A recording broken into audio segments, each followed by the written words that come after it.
जब भारत अंग्रेज आए तो अंग्रेज़ों के आने आने से पहले भारत में कोई शिक्षा का आधार बहुत बड़ा नहीं रहा, कभी नहीं रहा, क्योंकि भारत में वैदिक शिक्षा दी जाती थी।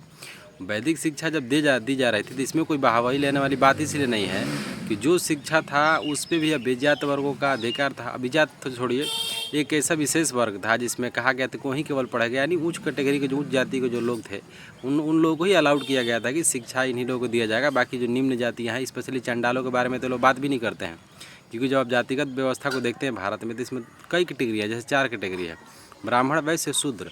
लेकिन एक और कैटेगरी आता है जिसमें निम्न जातियाँ होती, जिसको अछूत कहा जाता था। तो अछूतों का तो ये लोग नाम भी नहीं लेते थे, क्योंकि कहा जाता है ना कि अछूत का नाम लोगे तो अपना धर्म भ्रष्ट हो जाएगा, फिर जुबान खराब हो जाएगी, फिर अच्छा बात सुनना पड़ेगा, गीता की बातें सुननी पड़ेगी, फिर रामायण में, मतलब ऐसी ऐसी बातें की गई हैं। अंग्रेज जब आए भारत में तो भारत में शिक्षा नहीं थी। जो लोग कहते हैं कि अंग्रेज अपने लाभ के लिए शिक्षा को बनाए, तो उन लोगों को सोचना पड़ेगा, चलो लाभ के लिए बनाए तो जब अंग्रेज आए तो पहले ही वो लोग सबके लिए अलाउड कर दिए। 1830 के करीब करीब इस पे काम चलने लगा और इन लोगों को समझ में आ गया। तो ये लोग क्या हुआ कि सबके लिए अलाउड कर दिया, अंग्रेज सबको अलाउड कर दिया, जिसमें सबसे बड़े व्यक्ति का नाम आता है ज्योतिबा फुले। ज्योतिबा फुले तो स्कूल भी खोल देते महिलाओं के लिए, तो अलग बात हो जाएगी। फिर हुआ है कि जो जितने लोग मैकाले को गाली देते हैं, तो भारत में हुआ है कि भारत में शिक्षा नहीं थी, तो अंग्रेज़ों का कहना था कि तुम लोग मदारी ना चाहते हो, तुम लोग बंदर ना चाहते हो, तुम लोग कुछ आता जाता नहीं है, इसलिए तुम लोगों को हम लोग सभ्य बनाएंगे, इसलिए इधर इधर शिक्षा का प्रसार किया जाएगा। क्योंकि उधर यूरोप का कब्जा बढ़ता हुआ जा रहा था, अमेरिका पे कब्जा कर लेता है, तो अमेरिका पे जब कब्जा करेगा मतलब नॉर्थ अमेरिका साउथ अमेरिका दोनों उसको मिल जाता है। अब ये करता है कि ये दोनों लोग हैरान है, क्योंकि भारत के लोग कह रहे थे कि हम लोग वैदिक शिक्षा पढ़ेंगे, हम लोग पुरानी नीतियों से पढ़ेंगे, हम परंपरागत जो शिक्षा उसको पढ़ेंगे। अंग्रेज़ों का ये कहना था कि नहीं, हम तुम्हें ओरिएंटलिस्ट कहा जाता है, यानी जिसको अभिजात मतलब कहा जाता है, एक ओरिएंटलिस्ट कहा जाता है, यानी जो नई शिक्षा नीति थी, यानी जो विदेशी शिक्षा के आधार पर पढ़ाया जाएगा।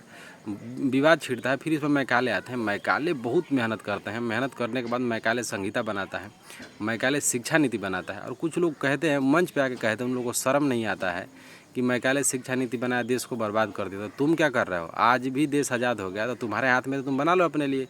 आज तक ये लोग ना अपने लिए अच्छा हॉस्पिटल बना पाए, ना अच्छा स्वास्थ्य बना पाए, क्योंकि अंग्रेज़ जब थे तो भारत में कोई प्राइवेट स्कूल नहीं था, प्राइवेट हॉस्पिटल नहीं था, जितनी संस्थाएं थी सरकार के अंदर में ही थी। लेकिन इतना अच्छा रेगुलेशन हो रहा था, सोचिए, उस सरकारी स्कूल से पढ़कर डॉक्टर अम्बेडकर बने, महात्मा गांधी बने, सुभाष चंद्र बोस बने, भगत सिंह बने, इतने बड़े बड़े जितने भी क्रांतिकारी थे सब तो प्राइमरी उसी स्कूल से पढ़े थे।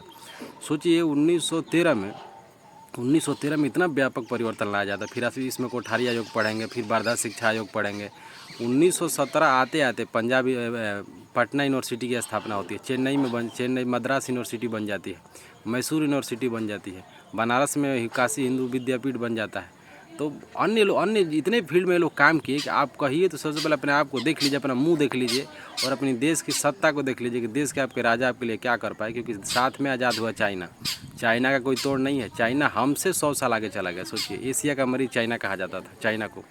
तो चाइना को देखिए, अपने आप की शिक्षा नीति को देखिए, बाद में मैकाले को आप गाली दीजिएगा। आज प्राइवेट स्कूल ना हो तो आप जाएंगे कहाँ?